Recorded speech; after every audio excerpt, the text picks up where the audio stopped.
Šis ir jau 20. mācību gads, kopš Valda Bagāta audzina jauno koklētāju saimi Babītas mūzikas skolā. Valda ir Babītas kultūra izglītības centra kokļu mūzikas ansambļa Balti un Babītas mūzikas skolas koklētāja ansambļa Dzīteriņa vadītāja.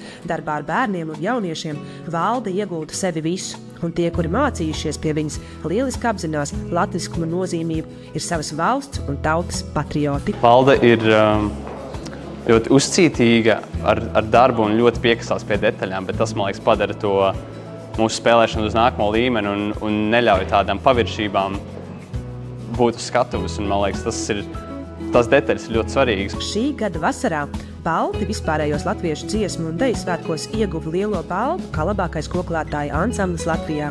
Ar savu darbu Valda un viņas koklētāji veicinājuši Babītas un Marpus novada atpazīstamību Latvijā un ārpus tās.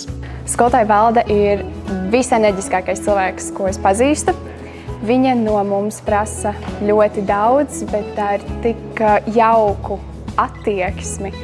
Un viņa grib panākt šos lielos mērķus un virza mūs uz šiem mērķiem un padara mūs katru dienu par labākiem cilvēkiem. Valda ir ļoti sirsnīga un enerģiska skolotāja, bet dažreiz, protams, arī jāievēro ir disciplīna. Un man vienmēr ir ļoti liels prieks doties ansambli un kopā strādāt ar Valdu.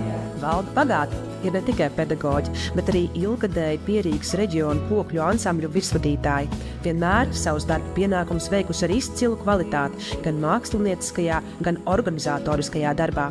Par ieguldīto darbu šogad saņēmusi arī balvu Gada pedagogs profesionālās ievieses programmā.